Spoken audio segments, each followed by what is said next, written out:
Hello and welcome dear student, math के इस lecture में आप सभी का स्वागत है।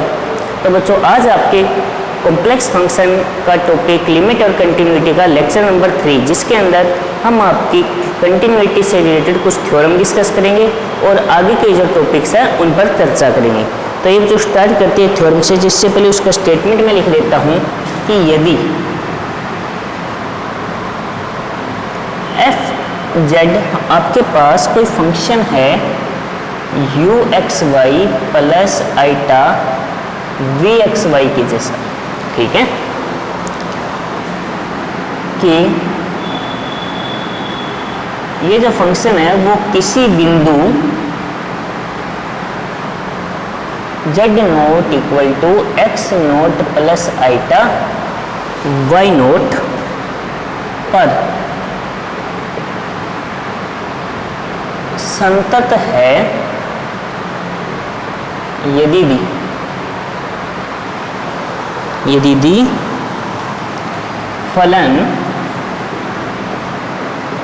एफ ऑफ एक्स वाई फलन यू एक्स वाई तथा वी ऑफ एक्स वाई दोनों,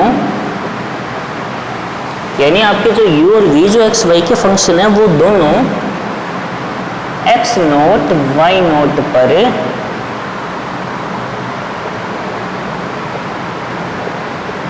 संतत है। तो अब आपको इस थ्योरम में ये सिद्ध करना है स्टूडेंट, ठीक है। प्रूफ देखिए इसका, पहले इसके स्टेटमेंट को समझ लेते हैं, जिससे आप बेसिक जो रिलेटेड जानकारी है वो सारी ढंग से आपके समझ आ जाएगी। स्टेटमेंट है कि यदि एफ ऑफ जेड कोई फंक्शन है, यानी कॉम्प्लेक्स वेरिएबल का फंक्शन है, जो किस फॉर्म में है, u x y plus iota v x y के फॉर्म में है। U x y plus iota v x y का कहने का अर्थ ये हो गया कि यू आपका कोई एक्स वाई वेरिएबल का फंक्शन है और वी भी एक्स वाई वेरिएबल का कोई फंक्शन है, ठीक है। तो ये कह रहा है कि जो एफ जेड है ये कंप्लीट जेड नोट पर संतत होगा यदि और केवल यदि u और v दोनों x नोट पर संतत हो, ठीक है। ये आपको सिद्ध करना है। तो पहले हम क्या करके चल रहे हैं, माना। तो ये आपको पहले तो डेफिनेशन याद होनी चाहिए कि डेफिनेशन क्या है कि यदि z minus z not less than del हो, उसके कोरिस्पॉन्डिंग यदि f z minus f z not less than epsilon हो जाए, तो हम ये बोल सकते हैं कि जो दिया गया फलन है वो जेड नोट के ऊपर कंटिन्यूअस है, अर्थात संतत है। इतनी बात याद रह जाएगी ना। मैं दोबारा बोल रहा हूँ, ध्यान से सुनिए।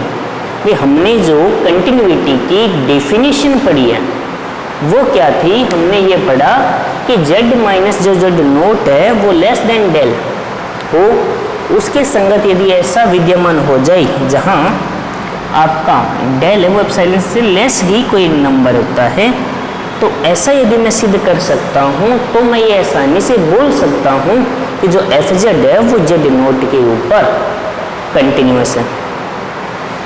तो बस आपको ये सिद्ध करना है। इसके लिए आपको किन किन चीज़ों का यूज करना होगा वो देखिए।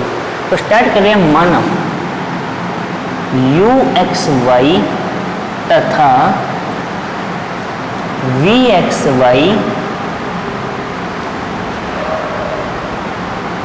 एक्स नोट वाई नोट पर संतत है, ठीक है।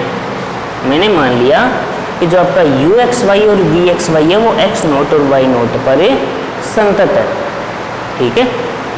तो आप एक बार आपका जो previous year BSc second year की बुक हायर कैलकुलस उच्चतर कलन के अंदर आपने यदि याद हो कि कंटिन्यूटी ऑफ टू वेरिएबल वाले फंक्शन को पढ़ा है, याद है क्या? ये आपने लिमिट कंटिन्यूटी टू वेरिएबल वाले फंक्शन की पढ़ी है या नहीं पढ़ी? तो उसके करस्पॉन्डिंग आप ये लिखते हैं कि ये इसके संगत में क्या लिखता हूँ कि जब यदि x minus x note less than del हो, then y minus Y naught यदि लेस देन डेल हो, तो हम क्या लिखेंगे, u x Y minus u x naught y naught is less than epsilon by 2। और v x Y minus v of x not y not is also less than epsilon by 2। This is your equation number 2। बताइए student, इतनी बात आपके समझ में आई या नहीं आई? कोई डाउट है? तो ये सारी बातें आपकी प्रीवियस ईयर जो सेकेंड ईयर की क्लास है उसके अंदर आपकी अच्छी तरीके से पढ़ी हुई है। मैंने तो बस उनको डायरेक्टली लिखा है। अब मुझ क्यों लिखा है कि इनका यूज होगा। हमें जो प्रूव करना है, हमें ये प्रूव करना है कि F z minus f z not less than epsilon by 2। मुझे इसे ये प्रूव करना है, तो इसको मैं इधर प्रूव करता हूँ। ठीक है, इधर लिखने की बजाय मैं इधर लिखता हूँ। मुझे क्या सिद्ध करना है कि F z minus f Z जो नोट है वो लेस देन एप्सिलॉन बाई 2 होना चाहिए। सॉरी, एप्सिलॉन होना चाहिए या एप्सिलॉन बाई 2 हो जाए, कोई दिक्कत नहीं है। यदि मैं ऐसा प्रूव कर देता हूँ तो ये अपने आप संतत हो जाएगा ना, क्योंकि इन दोनों से जो बेसिक अर्थ निकलता है कंबाइंड वो ये निकलता है कि z minus z not is less than del. ठीक है, तो एफ जेड की स्टूडेंट जब मैं वैल्यू लिखूंगा, मैं यहाँ पे क्या लिखूंगा? मैं लिखूंगा u x y plus iota v x y. ठीक है, और एफ जेड नोट क्या लिखूंगा? U of x not y not plus iota v x not y not. Clear है? इतनी बात अच्छी तरीके से समझ आ गई होगी। आगे बढ़ते हैं। तो क्या मैं इसे ऐसा नहीं लिख सकता क्या? अलग अलग करके इनको ऐसा, आईटा कॉमन लेकर कुछ ऐसा।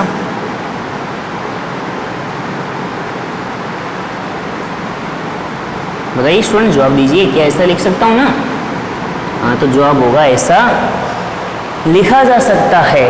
तो आगे बढ़ते हैं। यदि ऐसा लिखा जा सकता है तो थोड़ा सा और आगे दिमाग लगाइए कि आपने ये पढ़ा है कि Z1 प्लस Z2 का whole mod is always less equal Z1 plus Z2 का मोड। बात समझ आई या नहीं आई? क्लियर है? ऐसा पढ़ा हुआ है ना? तो ये रूल यहाँ लगाओ, तो यहाँ पे फिर आ जाएगा less equal u x Y minus u x not y not plus iota. ये मोड के अंदर अलग अलग लिख रहा हूँ, ठीक है, क्योंकि आप जानते हो ऐसा लिखा जा सकता है v x Y minus v of x not y not. Main portion यही है इसका। ठीक है, क्योंकि आप सब जानते हो मोड ऑफ आईटा इक्वल 1, यानी आईटा का मोड बच्चों कितना होता है?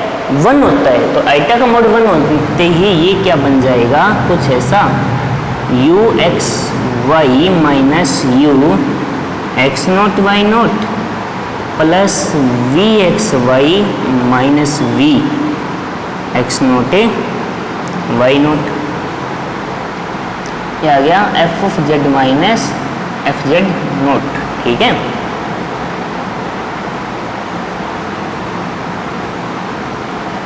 तो यदि आपको ध्यान हो बाई 1 एंड 2, ठीक है, जो हमने समीकरण नंबर 1 और 2 बनाई है उसको देखो। उसके द्वारा मैं यहाँ पे क्या लिख सकता हूँ? ये value less than epsilon by 2 है और ये वैल्यू भी लेस देन एप्सिलॉन बाई 2 है। तो जो बड़ी वैल्यू लिखूँगा तो दोनों less than epsilon by 2 plus epsilon by 2, तो ये आ जाएगा आपका F z minus f z not is less than epsilon. यानी रिजल्ट ये आ गया कि एफ जेड है वो जेड नोट पर संतत है, यानी कंटिन्यूअस है। जो भी आपका रिजल्ट आप लिखना चाहो बच्चों वो लिख सकते हो, देख लीजिए, आराम से देख लीजिए। अभी थ्योरम कंप्लीट नहीं हुआ, आधी मान के चलो, ठीक है। अभी ये थ्योरम कंप्लीट नहीं हुई है, आधी थ्योरम ही मान के चलिए, क्योंकि हमें यदि भी लिखा हुआ है ना यहाँ पे तो रिवर्स भी प्रूव करना पड़ेगा, ठीक है, रिवर्स भी प्रूव करना पड़ेगा। लेकिन हाँ, पहले इतनी बात यदि आपके समझ आ गई है तो बच्चों बहुत अच्छी बात है।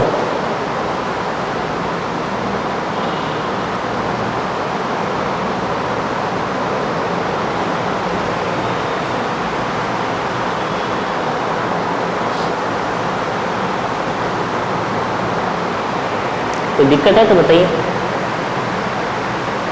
क्लियर हो गया? तो आगे बढ़ते हैं।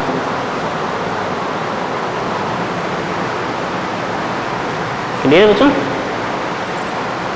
तो रिपीट कर देता हूँ, चलो एक बार रिपीट कर देता हूँ जिससे आपके अच्छी तरीके से क्लियर हो जाएगा कि थ्योरम थी कि यदि कोई फंक्शन एफ जेड है वो you x y plus iota v x y के फॉर्मेट में है, तो ये कोई पॉइंट आपके पास जेड जो कॉम्प्लेक्स प्लेन में, तो उस पर संतत होगा कब? जब u और v दोनों इस पॉइंट पर संतत हो, नंबर एक। नंबर दो, जब u और v संतत है तो ये संतत होना चाहिए, ये संतत है तो ये दोनों संतत होना चाहिए। तो सबसे पहले मैंने क्या माना, ये जो इसका मेन पोर्शन है वो लिया, तो मैंने मान लिया कि u और v है वो संतत है, क्यों? z संतत, ये ऊपर वाला संतत होगा तो ये तो अपने आप ही हो जाएंगे, ठीक है? तो u और v को संतत माना। संतत मानने की जो कंडीशन है आपने बीएससी सेकेंड ईयर में पढ़ी है, उनका मैंने यूज किया। F z minus f z note को लिया, दोनों की वैल्यू पुट की, u को अलग किया, v को अलग किया, रूट के अंदर आइटा को मोड के अंदर अलग लिया, मोड ऑफ आइटा 1 होता है तो यहाँ से हटा दो, ये लेस देन एप्सिलॉन बाई 2, ये लेस देन एप्सिलॉन बाई 2, दोनों का सम क्या होगा? लेस देन एप्सिलॉन हो जाएगा, यानी क्वेश्चन फिनिश। क्लियर हो गया? क्लियर हो गया? वेरी गुड, आगे बढ़ते हैं। देखो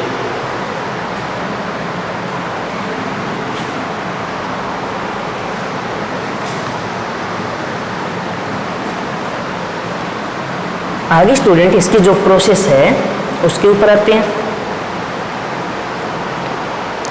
वो प्रोसेस को देखिए आप। अब मैं मान के चलता हूँ, माना एफ ऑफ जेड है वो जेड नोट पर संतत है। इसका मतलब मैं ये कह रहा हूँ कि जब z minus z not less than del है तो उसके corresponding f z minus f z not भी लेस देन एप्सिलॉन होगा। अब स्टूडेंट आप खुद जानते हो कि mod of u x Y minus mod of u x not y not is always less then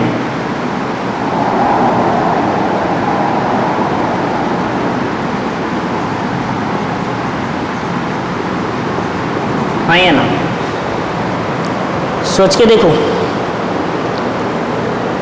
सोच के देखिए कि ये पॉसिबल है या नहीं है? कैसे वो बताता हूँ। यदि z x plus iota y की फॉर्म में है तो mod of x is always less equal mod of z होगा, ठीक है? Mod of x is always less equal mod of z होता है, करके देख लीजिए। लेस इक्वल क्यों होता दूंगा? 2 + 3 आइटा, ये एक्स है ये वाई है, तो मोड ऑफ एक्स कितना है? 2, लेकिन जो मोड ऑफ जेड है वो 2 का स्क्वायर 4 9 √13, इससे कहीं ना कहीं बड़ा है। इक्वल तब हो सकता है जब ये 0, इक्वल कब हो सकता है? तब हो सकता है जब ये 0। बाकी प्रत्येक केस में मोड ऑफ एक्स है वो यदि z x plus iota y की फॉर्म में है तो लेस इक्वल होता है मोड ऑफ जेड से। मैंने उसी का यूज किया है। सेम यही प्रोसेस मैं ये लिख सकता हूँ कि v of x Y minus v of x not y not is also less equal f z minus f z not is also less than epsilon, ठीक है?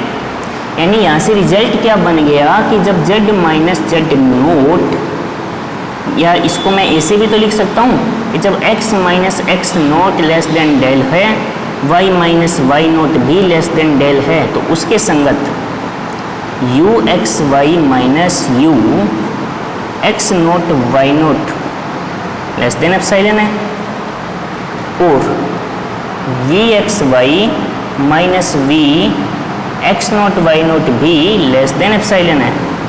तो इन दोनों केस से क्या रिजल्ट निकला कि u और v भी संतत हैं। बाकी स्टूडेंट आप वैसे जानते भी हो ये बात को कि यदि कोई फंक्शन है जो दो फंक्शन का योग है तो वो संतत तभी होगा जब वो दोनों संतत हो, तभी उनका योग संतत होता है, अदरवाइज वो संतत हो ही नहीं सकता। जैसे आप जानते हो साइन एक्स संतत है, कोस एक्स संतत है ऑलवेज, तो sine x plus cos x भी हमेशा संतत होगा चाहे कोई भी पॉइंट ले लो, ठीक है?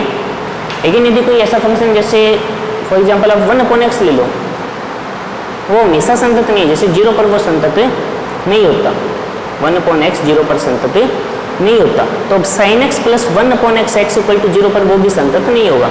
ये तो बेसिक नॉलेज की आपकी बात हो जाती है कि यदि कोई फंक्शन, दो अलग अलग फंक्शन है, दोनों संतत है, तो उनका योग गुणा और अंतर संतत होगा। डिवाइडेशन भी संतत हो सकता है, मैं ये तो नहीं कहता कि डिवाइडेशन संतत नहीं होगा, लेकिन fx अपॉन gx संतत होने की एक कंडीशन अप्लाई होती है कि ये नॉट इक्वल 0 होना चाहिए, क्योंकि यदि gx किसी पॉइंट पे 0 होता है तो फिर वो नीचे 0 आते ही वो इन्फिनिटी हो जाएगा और वो संतत नहीं होगा, क्योंकि वहाँ पे आपका ग्राफ टूट जाएगा। तो बताइए बच्चों, थ्योरम समझ आई या नहीं? समझ आ गई होगी। तो चलिए फिर इससे रिलेटेड एक अच्छी थ्योरम और है, वो भी करते हैं। थ्योरम समझ आई होगी, ठीक है। तो यदि आपको कोई भी चीज़ है जो आपको ये लगे आपको नोट करने की जरूरत है, तो आप वीडियो को पॉज करके आप स्क्रीनशॉट ले सकते हो। ये वीडियो को पॉज करके स्क्रीनशॉट ले लिया करो, फिर उसको आराम से नोट कर लिया करो, ठीक है। तो क्योंकि कई बार कोई बात शायद हो जाए भी ऐसी हो जो एक्स्ट्रा समझाते वक्त बताई जाए, शायद आपको पीडीएफ में उपलब्ध हो ना करवाई जाए, ठीक है। तो समझाते वक्त पीडीएफ उपलब्ध कर दो अलग अलग कंडीशन हो जाती है, ठीक है।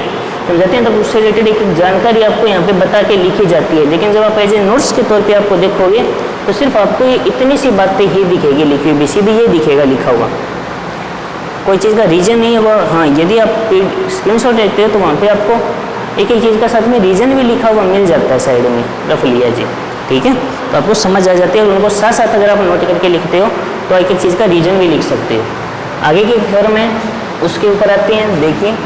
लेकिन उस थ्योरम को करने से पहले बच्चों मैं आपसे कुछ क्वेश्चन एक मेरा है, वो ये कि क्या आपको याद, आपने सेकेंड ईयर में एक 2 डेफिनेशन पढ़ी थी कंटिन्यूटी की, एक कोशी की और एक हेनी की। थोड़ा सा दिमाग पे जोर डालिए, आपने एक कोशी की डेफिनेशन पढ़ी है और एक हेनी की डेफिनेशन पढ़ी है, याद है या नहीं है? क्वेश्चन इतना है, कई बच्चों का याद, कई दिमाग का सही याद है, लेकिन कईयों का कई का नहीं है, क्योंकि जो नेक्स्ट थ्योरम मैं आपको करवाने जा रहा हूँ वो उसी के ऊपर डिपेंड है, ठीक है। जो नेक्स्ट थ्योरम मैं आपको अब करवाने जा रहा हूँ वो उसी के ऊपर ही डिपेंड है, हिंदी की डेफिनेशन से मिलती जुलती है। तो इसका यदि आपको याद है तो आप इसका स्टेटमेंट देखोगे ना तो आपको वो दिमाग में आ जाएगा, ठीक है। इसका स्टेटमेंट पहले मैं लिख रहा हूँ, ध्यान से सुनिए आप ही, कि किसी प्रांत डी में परिभाषित फलन, किसी प्रांत डी में परिभाषित फलन डी के किसी बिंदु, डी के किसी बिंदु जेड नोट पर, डी के किसी बिंदु जेड नोट पर संतत है यदि, यदि और केवल यदि, तो इसको यदि दी लिख देते हैं, शॉर्ट फॉर्म दे जाइए, ठीक है। यदि डी में कोई अनुक्रम, डी में कोई भी सीक्वेंस है आपके पास अनुक्रम जेड एन, जेड नोट को, जेड एन, जेड नोट को अभिसृत होती है, तो क्या होता है तो संगत अनुक्रम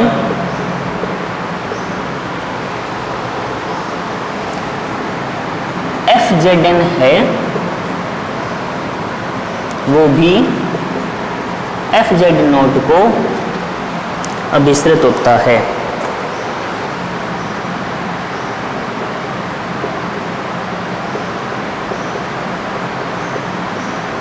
अब आप में से देखिए बच्चों, सबसे पहले तो कईयों के माइंड में एक बात आएगा, सर स्टेटमेंट लिखना जरूरी है, कैसे थ्योरम एक बता देते। ये बच्चों एक बात याद रखो, कुछ स्टूडेंट ऐसे हैं जो थ्योरम को रटते हैं। मैं मानता हूँ कि आपको स्टार्टिंग से ये बोला जाता है थ्योरम को रटना पड़ता है, लेकिन बच्चों मेरा कहना ये है कि थ्योरम को रटा नहीं, थ्योरम को समझा जाता है उसके स्टेटमेंट को लेकर। यदि कोई स्टूडेंट थ्योरम के स्टेटमेंट को ढंग से समझ लेता है तो आप एक बात मान के चलो, वो 50% थ्योरम समझ आ जाती है, यानी सॉल्व हो जाती है। सिर्फ लिखने वाली प्रोसेस और कुछ बातें रह जाती है, बाकी सारी की सारी चीज़ें क्लियर हो जाती है। अब आपका जवाब होगा सर ये कैसे होगा? भाई आपका क्वेश्चन माइंड में आएगा, भाई वाजिब है, आना भी चाहिए। भाई ऐसा क्यों? क्योंकि स्टेटमेंट ही आपको दिया हुआ क्या है, क्या सिद्ध करना है, क्या क्या आप कर सकते हो, वो सब बातें बताते हैं। इसके स्टेटमेंट को एक बार ध्यान से पढ़ो कि किसी पॉइंट डी में परिभाषित फलन, यानी उसका डोमेन डी भी है, उसके कोई भी पॉइंट जेड नोट पर संतत है, यानी जो जेड नोट पर वो फलन संतत होगा कब? जब डी में कोई अनुक्रम जेड एन जेड नोट को अभिसृत होता है तो संगत अनुक्रम भी इसे अभिसृत होता है तब। तो अब आपको कन्वर्जेंस थ्योरी का बेसिक पता होना चाहिए। मैं बता रहा हूँ अभिसरण की कोई भी अनुक्रम है उसके अभिसारी होने की कंडीशन के सीक्वेंस की, वो ये कहता है जैसे मान लीजिए आपके पास कुछ ऐसे टर्म आ रही है सीक्वेंस के पदों की, इसे एक्सेल, तो वो ये कहता है कि एक फिक्स्ड टर्म के बाद, ये सब नेचुरल नंबर है, एक फिक्स्ड टर्म एन नॉट के बाद यदि आप कोई भी टर्म उठाते हो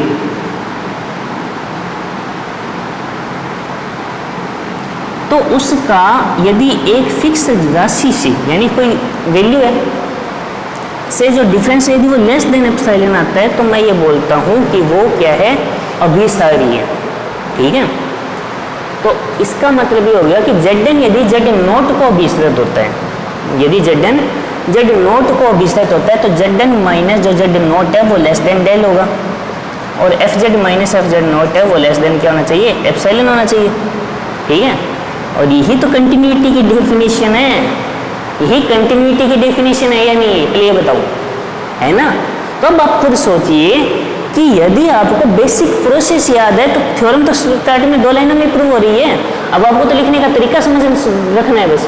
भाई थ्योरम तो समझ आएगी, भाई थ्योरम में तो लैंग्वेज की जो इनको लिखने का जो लैंग्वेज है वही आपकी कंटिन्यूटी की डेफिनेशन बनेगा। तो आइए इसको फिर सिद्ध करते हैं। ठीक है, समझिए।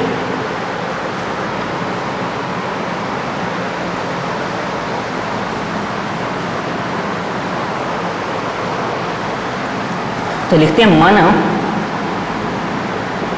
Zn Z नोट को अभिसृत होता है। इसका मतलब मैं ये लिख सकता हूँ कि Zn minus Z not less than del, equation number 1। Clear है? अभिसरण होने की यही कंडीशन है, आपकी सेकेंड ईयर में पढ़ी हुई है, मैं उन्हीं का यूज कर रहा हूँ। ठीक है, तथा Fz नोट को अभिसृत होता है, ये भी इसने दिया है, तब मैं क्या लिखूंगा कि Fzn माइनस Fz नोट है वो लेस देन क्या होगा? Epsilon. Equation number 2 from 1 and 2 मैं क्या लिख सकता हूँ कि यानी प्रत्येक Zn minus Z not less than del के संगत ये रिजल्ट मेरे पास आ रहे हैं। इसका मतलब Fzn क्या हो जाएगा? संतत है। ये आपका एक पार्ट क्लियर हुआ, आराम से देखिए, इसका स्क्रीनशॉट लेना तो पूरे क्वेश्चन का एक साथ ही ले लेना। ठीक है, बात समझ आ गई होगी। सिंपल सी चीज़ है, अभिसरण होने का मतलब याद रखो, डेफिनेशन याद रखो। ठीक है, रिवर्स कन्वर्जली यदि हम प्रूफ करना चाहें, माना Fz नोट Z नोट पर संतत है। यदि ये संतत है तो मैं कंडीशन लिखूँ तो प्रत्येक Zn minus Z not less than del के संगत में ये बात लिख सकता हूँ, लेस देन एप्सिलॉन। लिख सकता हूँ नहीं लिख सकता हूँ? अर्थात यदि Zn Z नोट को अभिसृत होता है तो उसके संगत f of Zn Fz note को अभिसृत होता है। और ये थ्योरम स्टूडेंट प्रूव हो गई। आराम से देखिए, समझिए। स्क्रीनशॉट ले लेना है तो किसी को स्क्रीनशॉट ले सकते हो। पूरा स्टेटमेंट रीजन लिखा हुआ है। शायद मेरे हिसाब से अब आपको कोई दिक्कत नहीं रहनी चाहिए। क्लियर है? स्क्रीनशॉट ले सकते हो आप इसका वीडियो पॉज करके, ठीक है? तो बच्चों देख लीजिए, यदि आपका बेसिक स्ट्रॉन्ग है तो थ्योरम समझ आ गई होगी सारी, कोई दिक्कत नहीं है। तो बच्चों इस लेक्चर को आज यहीं समाप्त करते हैं। बाकी की जानकारी आपके नेक्स्ट लेक्चर में रहेगी। तब तक के लिए टेक केयर, धन्यवाद।